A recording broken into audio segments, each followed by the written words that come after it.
Hey there, Grumpy Old Fart here. I'm doing an advanced Dungeons & Dragons advice video on the Killer Dungeon Master. Before I get into this though, if you enjoy my content, it would really help me out if you could hit the like button, subscribe to my channel, share my content on all of your social media platforms, and post a comment or two. Remember, I welcome your comments, even if you disagree with me. And check me out over on Rumble for my political commentary and my weekly current events. If you enjoy a good book, check out my author page on Amazon.com. My pen name is H.L. Anderson. You can find all of my books there, including the tabletop role-playing game that I talk about on my channel all the time, Outlaw Trails. It's published. It's out there. Everybody can get it and play it now. I hope you get it, and I hope you enjoy it. It was designed to help new players get into tabletop role-playing. I made it as simple as I could possibly make it.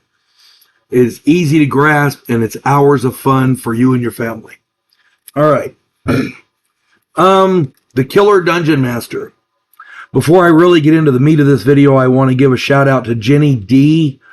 She does online D&D videos, and she is amazing. She did one recently called I Ran a D&D Meat Grinder and Became a Tougher DM. It's really good, and I recommend you watch it. I figured I'd give the old school take on what we used to call the Killer Dungeon Master. First off, nobody with a shred of intellectual and gaming integrity wants to be a Killer Dungeon Master. First off, as a Dungeon Master, it is exceedingly and ridiculously easy to kill off every player character in your game. Every character at the table can be killed off in an instant. As a Dungeon Master, you're essentially God. You have God power in the game. So you have to use that with restraint. Okay? You could literally easily kill off your entire group without realizing it. So that's why choosing monsters and things like that is important. You have to be careful how you do it. I knew one Dungeon Master who would make you roll a disease savings throw right after your character creation. And if you failed your savings throw, your player character died and you had to create a new one for his game. First level saving throws really suck. People were making up 2, 3, 4, 5, 6 characters at a time trying to get into his game. And after a while, I gave up and left. I think it was the first time that happened, I gave up and left, as I recall. I knew another Dungeon Master infamous for the rogue 1,000 hit die lightning bolt, which would hit player characters out of the blue when their player questioned him. I knew another Dungeon Master who enjoyed pitting low-level player characters against high-level monsters like dragons, liches, and in one particularly nasty scenario, a Tarrasque. We generally would have no choice but to tackle the beasts, and it would usually end in a total party kill. The infamous TPK. These are just a few examples, but you get what I mean. If all you want to do is have your players make up characters each game session, you're doing advanced Dungeons & Dragons wrong. Now, I used to attend game sessions where the Dungeon Master's objective was a total party kill. I only survived one of these. Those were fantastic. Of course, you have to understand that every player went into them with the knowledge that the Dungeon Master intended to try and kill off their player characters. They were not normal games. They didn't have a plot. They didn't have a... There was no character development. It wasn't role-playing. It was essentially a meat grinder. You go in, you're trying to survive to get to the end of the dungeon, and if you do, he usually handed out prizes. You know? I'm going to get to that in another video. At any rate, but that was the Killer Dungeons, okay? That was a long time ago. Now, it is very easy to die in advanced Dungeons & Dragons. In later editions, the game designers embedded ways to allow players to make their characters more survivable.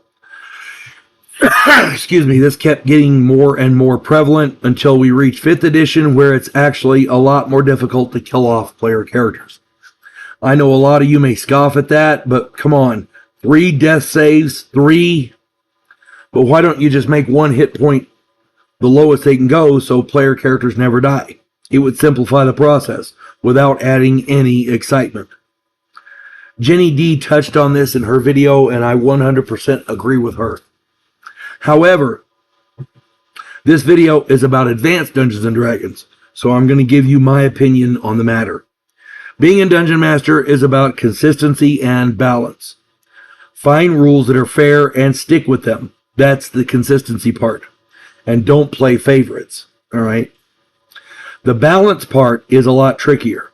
You need to know the limitations of both your players and their player characters. This is without a doubt the most important part. If you don't know what they're capable of, you don't know what they can handle. I know players capable of successfully running a 3rd level character against a lich. Conversely, I know other players who could run 3 15th level characters each against the same lich and not stand a chance. You have to know their limits. The idea of balance is to give them a challenge which seems to be insurmountable, but creates an enjoyable adventure with challenges they can overcome. The monster manual lists the entries of each monster with their hit dice. This is an invaluable tool. It's a reasonable indicator of how powerful the monster is. Now, there's more to it, of course, because many monsters have abilities which make them a lot more dangerous than just their hit die ranking. Be sure to read through the descriptions very carefully before you use any of these monsters. Remember, ultimately, the goal of a Dungeon Master is to create an adventure which will be fun for the players. Each player has to have fun. Each player may have different ideas of what that fun is, so that's also a concern that you need to be aware of. You need to challenge the players without overwhelming them. This is the burden of the Dungeon Master: balance. If a Dungeon Master disregards this burden, it is easy to become a killer Dungeon Master. If this balance is not achieved, you face one of 2 problems. First, the game is too easy and your players will lose interest in the game because it's boring. 2, the game is too hard and your player characters will all die. The players will become frustrated and they may quit. It is a killer dungeon. See what I mean? The balance is the key. You won't be able to find that line every time, but as long as you get close, you can fudge it a little and make it work. Bloodthirsty Dungeon Masters don't retain players very long. Neither do the wimpy Dungeon Masters afraid to kill their player characters off.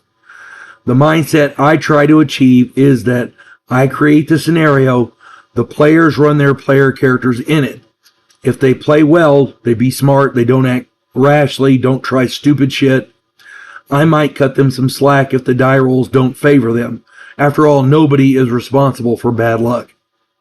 If they play stupidly, they jump into dangerous situations without contemplation, and they do stupid shit, or they're trying to antagonize the Dungeon Master, that kind of thing. They court danger. Essentially, they're trying to get their player characters killed. Then if they die, they die. There's nothing anybody can do about that. I don't kill off player characters out of spite, but a player can kill off a player character out of stupidity. What really sucks is if that player character isn't theirs. I hate it when stupid players get other players' PCs killed. That really sucks. So in summation, being known as a killer Dungeon Master is not good. Avoid it whenever possible, like the plague. Consistency, don't play favorites, and find play balance. It's that simple. The balance part isn't easy, but that's where the experience comes in. You need experience in order to be a Dungeon Master. So, and the only way to get experience is to be a Dungeon Master. So there you go.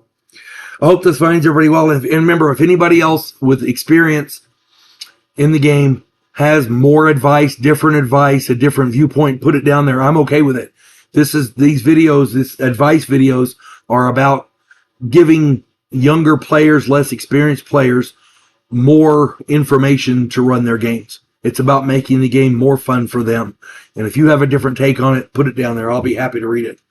Anyway, hope this finds everybody well. You folks have a good one. God bless one and all.